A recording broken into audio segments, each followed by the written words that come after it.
1º de abril, dia da mentira, eu acho que é bem providencial que a gente possa, então, conversar hoje sobre o PL 2630 de fake news, que o relator, inclusive, é o Orlando Silva, que está entre os 6 piores parlamentares do Brasil, né? Eu fiz esse vídeo recentemente, né? Mostrando o ranking dos políticos, ele estava lá entre os piores.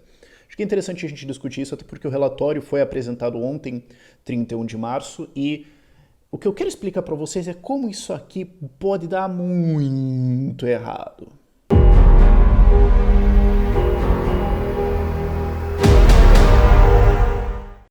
Porque qual que é a desculpa do projeto? A desculpa é que existem redes e pessoas de disseminação de fake news e isso interfere com a nossa democracia. Então nós precisamos regular isso, nós precisamos punir isso, nós precisamos ter mecanismos que bloqueiem fake news para proteger a democracia.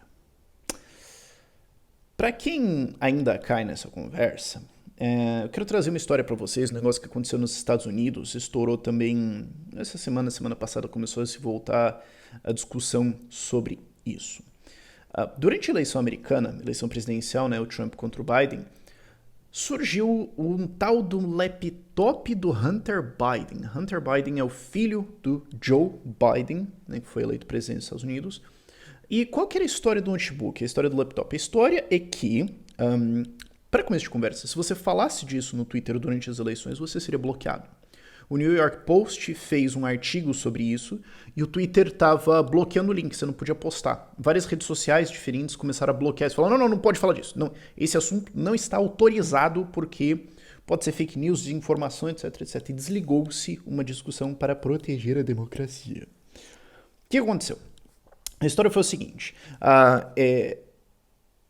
supostamente surgiu um notebook em Delaware, no estado de Delaware, que era dele, do Hunter Biden, que foi deixado lá para conserto e esquecido. E dentro desse notebook tinha um monte de informações, e-mails, comunicações dele e fotos dele, mais um monte de coisa. Falei, mas por que isso seria perigoso? Peraí, vamos voltar uma coisinha assim. O que esse cara fazia? Qual que era o trabalho dele? Lobista de empresa estrangeira. Você fala, parou. Joe Biden foi vice-presidente do Obama 2 vezes, foi senador, ele sempre foi um cara importante da política americana. Por que o filho dele é lobista de empresa estrangeira? Será que não tem alguma coisa esquisita nisso?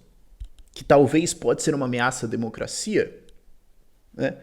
Nomeadamente, ele era contratado pela Burisma, uma empresa ucraniana de gás. E ele recebia um salário de $50 mil mensais. Parou. Por que um cara está recebendo R$250 mil por mês de uma empresa de gás ucraniana? E quem que tá pagando isso? E que serviço que ele está fornecendo? Que serviço que o filho do vice-presidente, e que então tá com do ex-vice-presidente, né, e do então possível futuro presidente, né, na época que ele era contratado, o pai dele poderia, né, ser eleito presidente, que serviço que ele tá fornecendo para uma empresa de gás ucraniana? Que utilidade que esse cara traz? Um pouco esquisito. E que negociações, ele tava ligado a empresa chinesa, empresas do Cazaquistão, empresas na Ucrânia, você fala, cara... Que conversas que estavam acontecendo? E se ele estava fazendo isso intermediando talvez conversas com o pai dele, peraí, cara, não.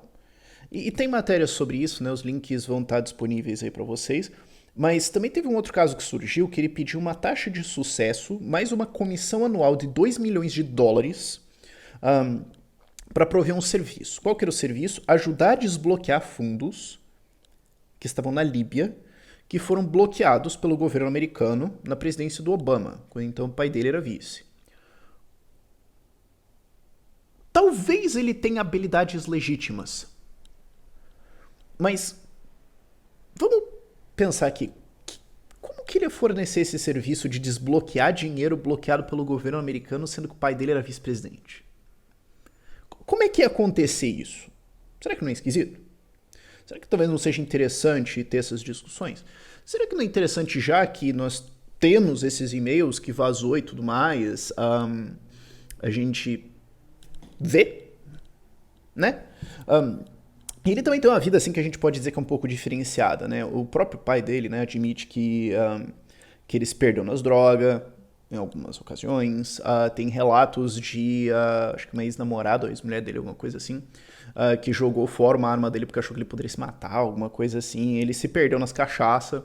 E dentro das fotos que vazaram, tinha algumas fotos assim de os comportamentos sexuais diferenciados, para dizer o mínimo. Se você quiser ver as fotos, também tem matérias por aí com essas fotos. E assim, qualquer ser humano está vulnerável a se perder na garrafa, se perder nas drogas.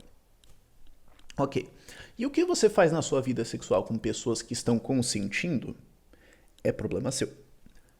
Agora, a partir do ponto em que isso pode ser uma informação relevante para chantagear um presidente, né? Eu tenho uma informação no seu filho, que se eu publicar, isso aí pode isso pode ser usado para chantagear o presidente.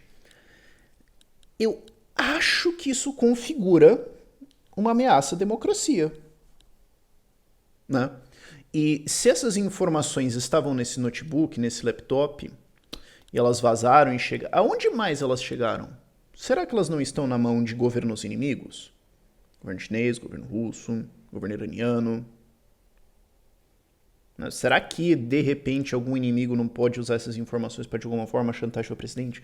Não seria útil para o leitor saber quais são essas informações, se elas são reais ou não, se elas vazaram, ou se qual é o risco que está acontecendo aqui, para a preservação da democracia? Não sei, né? Só que o que acontece? Essa discussão foi desligada. Não podia se falar do notebook. Foi declarado que era fake news, era uma teoria de conspiração, inclusive, né? Isso foi sentenciado que era porque os especialistas do governo falaram que muito provavelmente era, de fato, e mais de 50 oficiais da comunidade de inteligência americana assinaram um negócio dizendo que isso tinha características de uma operação de desinformação russa querendo interferir nas eleições na democracia americana e tudo mais. E os especialistas avaliaram que essa informação era falsa. Então, não pode falar disso. Redes sociais começaram a censurar a discussão ativamente. Se você postasse, era banido. Se você falasse sobre, você podia tomar várias consequências. E um monte de gente falou, poxa, mas de fato, tinha que fazer isso para proteger contra fake news e tudo mais. Pois bem, a história era real. Pois bem, semana passada e essa semana agora, né, temos várias confirmações diferentes que de fato o conteúdo era real, o notebook existia, isso tudo aconteceu. Sim, não era fake news, não tinha nada... E a gente não sabe exatamente qual é a profundidade ou os detalhes das coisas, porque ainda está sendo investigado e boa parte mantida em segredo. Ponto é que uma discussão foi desligada sobre a peste de que seria fake news quando era verdade. E quando era um grupo de informações relevante para que o eleitor tomasse uma decisão. Será que o filho do cara que é candidato a presidente foi 2 vezes vice-presidente, né, e de vez em quando assume inclusive a presidência, né, quando o Obama tá viajando, né, será que o cara tá envolvido com corrupção? Tem os e-mails aí, a gente não pode ver, já que vazou? Ou não podem, sei lá... O que aconteceu aqui?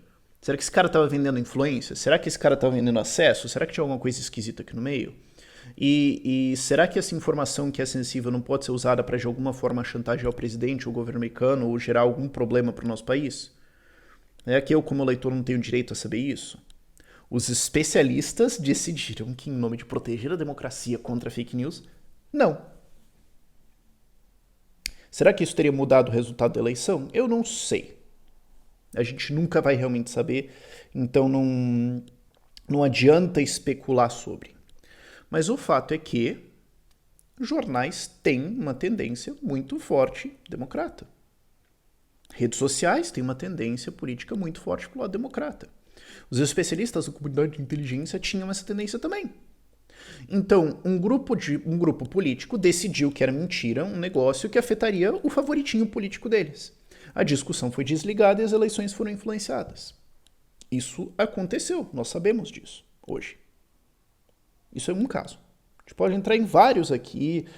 Eu sei que muitas pessoas vão querer entrar em discussões sobre o Covid e tudo mais, mas ainda acho, eu tô convencido que sobre o Covid, todo mundo daqui 5, 10 anos vai analisar todos os dados, tudo o que aconteceu, olhar para trás e concluir que tudo que eles achavam estava certo o tempo todo. Eu realmente acho que ninguém vai mudar de ideia aqui. Então, né, nem quero entrar nisso, mas é um ponto que foi forte nessa discussão também, mas eu acho que não adianta. Mas o ponto é que esse aqui é inequívoco. Nós sabemos hoje o que aconteceu. E tem vários outros que a gente poderia entrar.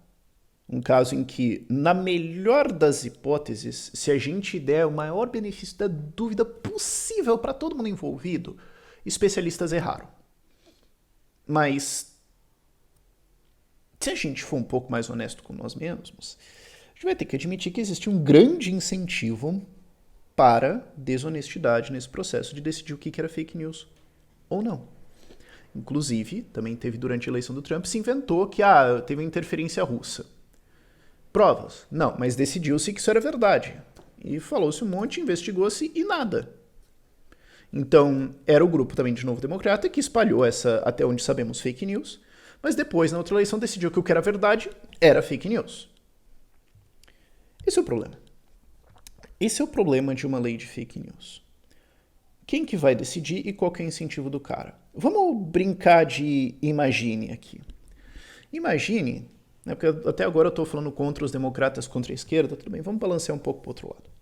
Imagine que durante as eleições agora, o Bolsonaro pudesse decretar que é fake news, né, porque o governo que vai inspecionar, então o governo cria agência, o governo decretou que é fake news, que teve um pedido de propina de ouro dentro do Ministério da Educação, de que teve desvio ou uma alocação de verbas dentro do Fundo Nacional de Desenvolvimento da Educação, que foi o que derrubou o ministro da Educação agora, teve uma alocação com fins políticos, é fake news falar disso, é fake news falar de rachadinha, ou da empresa de chocolate do Flávio lá, fake news, não pode. Quem falar será censurado, vão vir ordens para as redes sociais que é para fechar esse conteúdo, não é para ter, porque não pode discutir, porque é mentira. Imagina, então, que o Temer podia ter, né, falado que tem que manter isso aí era fake news. Mentira. Não pode discutir sobre isso, não pode falar disso, não pode postar nas redes sociais, porque é mentira. Imagina que a Dilma, em 2014, durante as eleições, pudesse falar que o Petrolão... Não, mas tá estourando uma lava-jato, né? Uma operação de corrupção. Não, fake news. Não está. Não há. Isso é teoria da conspiração de fascistas, neonazistas, terraplanistas, que estão tentando subverter o nosso processo democrático. Tudo isso poderia ter acontecido. O ponto principal aqui que a galera não entende é que é o seguinte. Isso é um princípio que, se você levar ele a sério, pra caramba, você vira libertário. Mas mesmo que você só tenha isso como uma regra geral na sua cabeça, já é válido, já é muito importante. Todo poder estatal que você defende, todo poder estatal que existir, que você acha, não, eu acho que alguém devia poder fazer isso aqui. Um dia vai cair na mão de um cara que odeia você. Um dia vai cair na mão do seu pior inimigo. E esse cara vai usar cada vírgula dessa lei, ele vai usar toda a extensão desse poder e ele vai tentar um jeito de expandir ele ainda para ir contra você. Toda vez que você defender um porrete, esse porrete vai acabar na mão de alguém que te odeia e ele vai dar na sua cara. Isso é uma lei de fake news, cara. Isso aí é o poder de você decidir a verdade, marca registrada. É óbvio que isso pode dar problema. É óbvio que isso pode terminar em censura. É óbvio que isso vai terminar com alguém com o poder de dizer isso aqui você pode falar, isso aqui você não pode falar. Por quê? Porque eu determinei que isso aqui é a verdade, marca registrada. Não à toa tem tanta gente querendo correr com isso. Não à toa tem tanta gente dentro de política, dentro de poderes, dentro de grupos autoritários diferentes que quer esse poder. Não sei o que vai dar dessa lei. Vamos tentar barrar ela o máximo possível. Mas esteja muito ciente de que quem está defendendo isso aqui não está honestamente preocupado com a verdade. Só veja lá quem que está a favor, quem que está participando, vê o histórico deles. Operações que eles já foram envolvidos. Vê o histórico judicial dos caras. Não dá pra levar a sério. Não dá pra achar que isso aqui é sincero. E se preocupe com essa iniciativa aí. Ah, mas como é que nós vamos combater mentiras, não sei o quê? Falando a verdade, explicando, ensinando. Ah, mas as pessoas não conseguem discernir e tudo mais, então eu não consigo ensinar o que é verdade ou não. Então a gente precisa. Pera, só pra gente encerrar aqui. Se você realmente acredita que as pessoas não conseguem discernir verdade da mentira e não sei o que, elas podem ser. Então por que você deixa elas votarem? Se você acha que o ser humano é tão imbecil e tão imune à informação, por que você deixa elas terem filhos sem autorização, decidirem a própria dieta, cuidarem da própria saúde? Por quê? Escolherem o próprio curso que elas vão, ou a carreira que elas vão seguir na vida? Se uma pessoa é tão completamente tapada assim, por que não uma ditadura totalitária completa? E se as pessoas são tão tapadas assim, não são esses mesmos tipos de seres humanos que vão estar no comando das agências, que vão definir o que é a verdade marca registrada? Vamos ser um pouco coerente aqui no raciocínio, vai? Por esse vídeo é isso. Tchau, tchau.